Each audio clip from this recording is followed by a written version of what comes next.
Well, good morning, everyone. Good morning. I'm Miss Laura, and welcome to the Nature Basket program. And just a reminder, we will be here at the library in this room through April. And then we will be back to Keener Park once it gets warm and we have bathrooms again. So, but through April, if you do not receive emails from me, there's a sign-up sheet up there. Put your name and email, and I will send you an email about a week before each program, just a reminder. And then also up there are flyers with all the dates for here at the library, if you need this. All right, well, today we got a big holiday coming up. What's coming up next week? Christmas. Well, since it's going to be Christmas, I thought we would talk about reindeer. So our book today is called Christmas at the Top of the World, and it's about reindeer.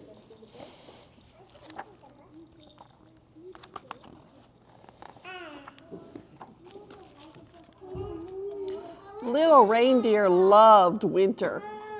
That was because Papa would tell him his favorite story at sleep time. When I was your age, I discovered a place where the ground rises up to the sky and you are high enough to touch the stars, Papa said. A magical place at the top of the world. Where could this be? Little reindeer wondered. He would wonder every night until he fell asleep.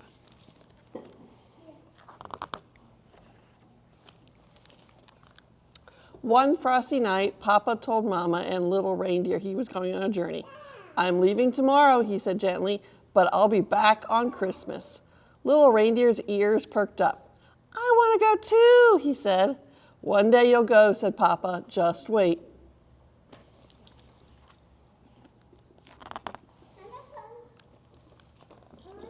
In the morning, little reindeer and Mama kissed Papa goodbye and watched him disappear deep into the woods.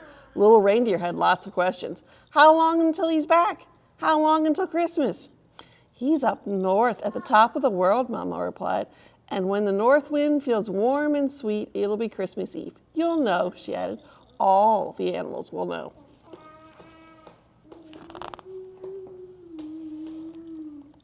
It was hard to wait for Papa.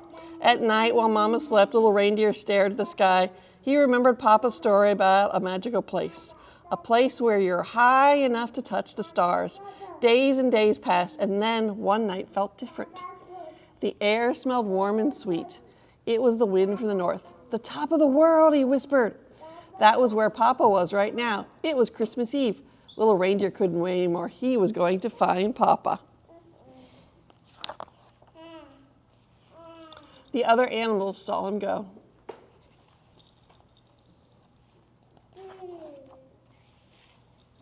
We're off to the top of the world.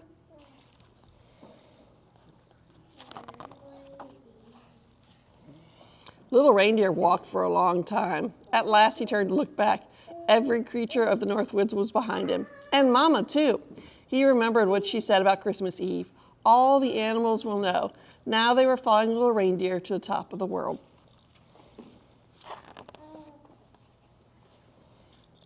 At the top of the hill, little reindeer stopped, and all the other animals stopped too.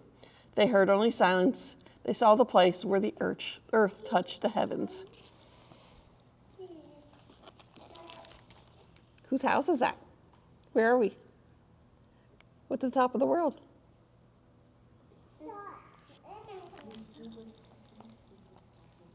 Okay, let's find out. There were green stars, red stars, blue stars too, yellow and white twinkling stars. They were close enough to touch.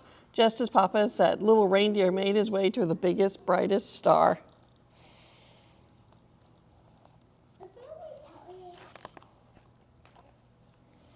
Oh my, look how big. In the center of the village, the star glittered and shone at the top of the beautiful tree. It was like no other star little reindeer had ever seen. But where is Papa, he wondered.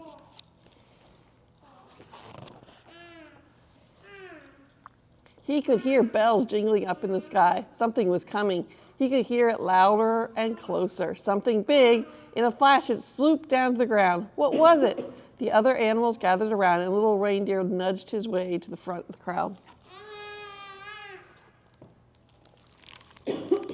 Who is it? Who's that? Santa.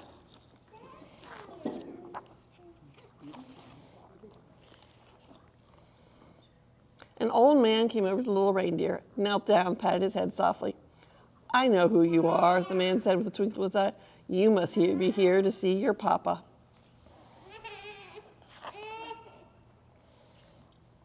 That's when little reindeer saw Papa by the sleigh. Papa was leading the other reindeer.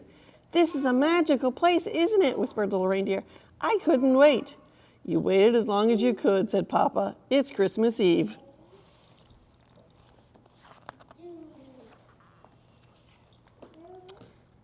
It was time for the kind old man, Papa and the other reindeer, to bring peace and magic of this place to the rest of the world.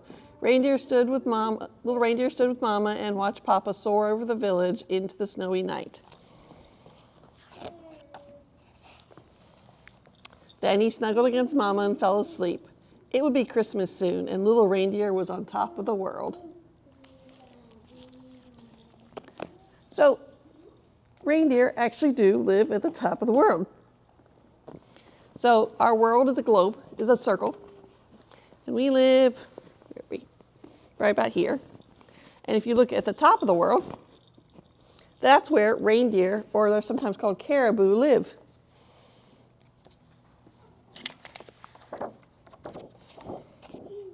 So if you look at the top of the world, they live up there. Or if you look from the side, they live where it's green. So they live up towards the top of the world where there's lots of grass to eat, but not many trees or other things because it's so cold up there.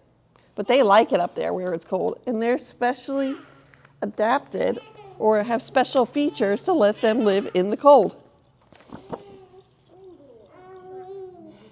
So they will eat any kind of plants that grow up there.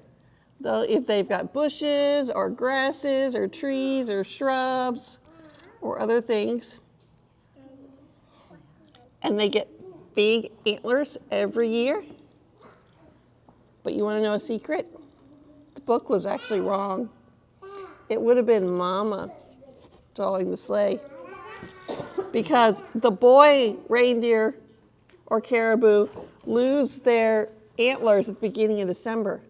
But the females, the moms, keep them all winter long to be able to protect their babies. So at Christmas time, if you see a caribou or a reindeer with antlers, it would actually be a girl. Shh, don't tell anyone. They actually are very good swimmers because there's lots of water up where they live. And they live in great big giant herds. They're very fast. And in some places, they actually raise them to eat meat. So they actually raise them and take care of them like you would a cow on a farm. They have reindeer or caribou. Now, if you're in Europe or Russia or over that way, you're going to call them reindeer. If you're in the US or Canada, you're probably going to call them caribou. They're all the same thing, just have to go by different names. But they get the big antlers, and their feet are specially made so that they're really extra big, so that they won't sink in the snow and that they can get around better. And they have to travel long distances to find food because there's not a lot of food up there. And you'll see, not that one, this one. They have really big noses to help them warm up the air as it comes in. Have you ever gone out in the winter and it's been really cold and you take a breath and you're like, oh, can't breathe, too cold? Well, their noses are specially made so that they can have warm air that comes in their nose. And they can kind of have a reddish nose, like Rudolph. They've got lots of veins or blood up close to their nose. That's how they warm it up. So sometimes they'll look like they have red noses. All right, so we are going to make our own little reindeers. Get some little reindeer bags. Make your own little reindeer bag. And then when you're done with it, I've got some candy canes, and you can put a candy cane in it. Yep. All right, you guys ready? go find a spot at the table, and hopefully the glue is working today.